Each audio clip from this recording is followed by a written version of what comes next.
आशिका की नींद अपने क्लासरूम में खुलती है। वो हड़बड़ाकर टाइम देखती है। 4 बज चुके होते हैं। वो तुरंत अपना बैग उठाकर वहां से निकलती है।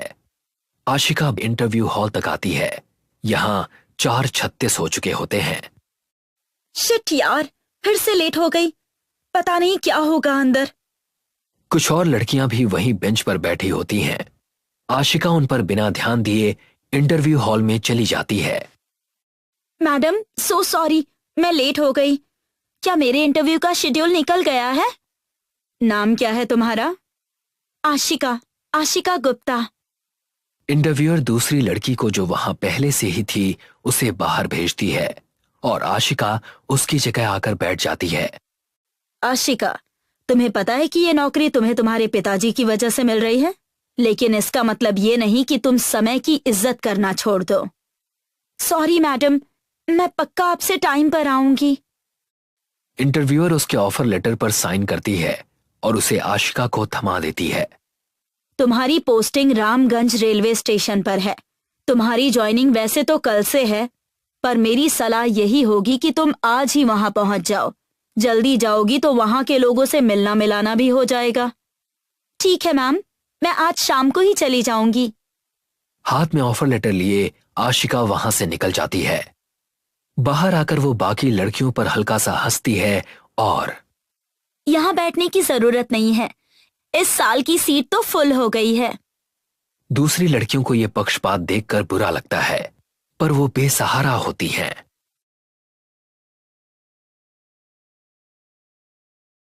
उसी रात रामगंज के प्लेटफॉर्म पर एक ट्रेन आती है। ट्रेन से उतरने वाली आशिका ही होती है। वो स्टेशन मास्टर के ऑफिस की तरफ जाती है, पर वहां ताला लगा होता है। स्टेशन भी बिल्कुल सुनसान होता है। यार, ये क्या? सोचा था यहाँ पहुंचकर आराम करूंगी, पर यहाँ तो कोई है ही नहीं। कुछ देर बाद वो एक बेंच पर बैठ जाती है। थोड़े समय बाद उसे एक अजीब सी औरत प्लेटफॉर्म की दूसरी तरफ खड़ी दिखाई देती है। उसका चेहरा लंबे बालों से ढका हुआ है और मानो वो औरत आशिका को बस घूरे जा रही है। आशिका उससे बात करने के लिए आगे बढ़ती है। कौन हो तुम? एक्सक्यूज मी, क्या तुम यहीं की हो? हेलो। आशिका जैसे ही उसके पास पहुंचती है, वो औरत, यहाँ से चली जाओ। हमें पता चलता है कि जो कुछ भी हुआ वो महज एक सपना था। आशिका की नींद टूट जाती है और वो अपने सामने एक वॉचमैन को पाती है। उसे देखकर आशिका और डर जाती है। हल्की रोशनी में उस वॉचमैन की शक्ल भी किसी भूत से कम नहीं थी। कौन हो तुम? मैडम, मैं तो यहाँ का वॉचमैन हूँ। ऑफिस की चाबी लेकर आया था। कहाँ थे इतनी देर से? बताया था ना ट्रेन 10 बजे यहाँ पहुँच जाएगी, तो तुम इतने लेट क्यों आए?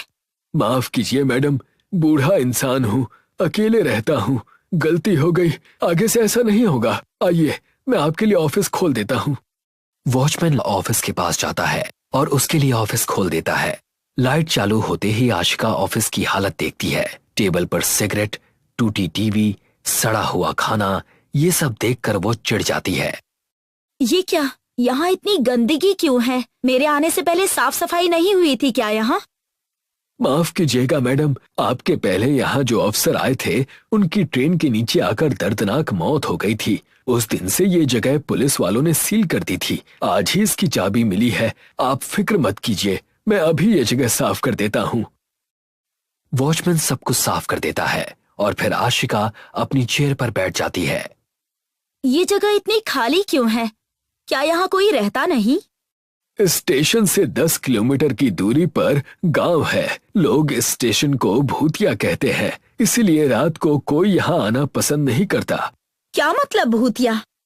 कुछ सालों पहले यहाँ की पटरी पर एक औरत ने आत्महत्या की थी, तभी से इस जगह को लोग भूतिया जगह मानते हैं। बेकार की बातें हैं ये। अच्छा जाओ, मेरे लिए कुछ खाने के लिए लेकर आओ, भूख लगी है।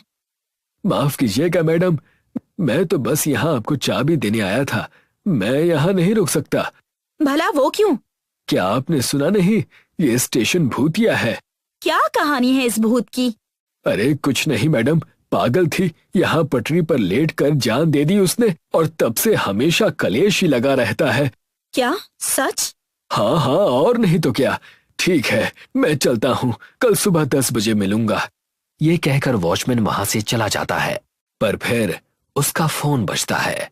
फोन करने वाली कोई और नहीं बल्कि आशिका खुद होती है। क्या है यार इन शहर के लोगों का। हेलो मैडम, बोलिए। हाँ भैया, मैं ये कह रही थी कि मेरे आज के आने का प्लान कैंसिल हो गया था, तो मैं कल सुबह 12 बजे तक आऊंगी। आप ऑफिस तब खोल देना। ये सुनकर उसके दिल में सिहरन दौड़ जाती है। Hello hello hello, watchman. वो वहां से भागकर जाने ही वाला होता है कि नहीं नहीं, मुझे छोड़ दो, मुझे माफ कर दो। क्या कहा था तूने? पागल थी, हाँ? आज से महज 2 महीने पहले रमेश नाम के एक व्यक्ति ने रेलवे के एग्जाम को सबसे अच्छे नंबर से पास किया था। वो घर आकर अपनी बीवी गीता को ये सब बताता है। अरे गीता देवी, कमाल हो गया। पता है ये क्या है? क्या? मेरा रेलवे में सिलेक्शन हो गया है और कल इंटरव्यू है। अब मेरी नौकरी पक्की। भगवान का लाख लाख शुक्र है। तुम्हारी नौकरी लगने के बाद हम अपनी मुन्नी को अच्छे स्कूल में डालेंगे। पर अगले ही दिन जब रमेश इंटरव्यू देने पहुंचा था, उसे ये पता चला कि उसके हक की नौकरी किसी और को दे दी गई थी, जबकि उस लड़के के नंबर रमेश से काफी कम थे। रमेश ये तकलीफ सह नहीं पाया। उसने एक चिट्ठी लिखकर अपने ही घर पर खुदकुशी करने का फैसला किया। ये दुनिया बहुत बुरी है। यहाँ आगे सिर्फ वही बढ़ता है जिसकी पहुंच ऊपर तक हो। मुझे माफ करना गीता, मैं तुम्हें एक अच्छी जिंदगी नहीं दे पाया। मुन्नी का ध्यान रखना। गीता मुन्नी के साथ इंसाफ मांगने स्टेशन ऑफिस गई जरूर थी, पर यहाँ मेरे पति को नौकरी मिलनी चाहिए थी। जो वहां है उसको बाहर निकालो। हमारे साथ नाइंसाफी हुई है। कौन है ये? निकालो इसे यहां से। वॉचमैन ने उसकी एक ना सुनी और उसे ढकेल दिया। इस दुख को गीता सह ना सकी और उसने भी उसी स्टेशन पर ट्रेन के नीचे आकर आत्महत्या कर ली। ये आत्मा कोई और नहीं बल्कि गीता खुद थी, जो रामगंज स्टेशन पर अपने बदले का इंतजार कर रही थी। वो वॉचमैन का गला और जोर से घोंटती है। उसे तो उसकी गलतियों की सजा मिल गई। अब बारी तेरी है। तभी वहां ट्रेन की हॉर्न की आवाज आती है। ट्रेन जैसे ही वहां पहुंचती है, गीता उस वॉचमैन को अगले दिन रामगंज स्टेशन पर और एक ट्रेन पहुंचती है। गीता ट्रेन से उतरकर सुनसान स्टेशन पर यहां वहां देखती रहती है।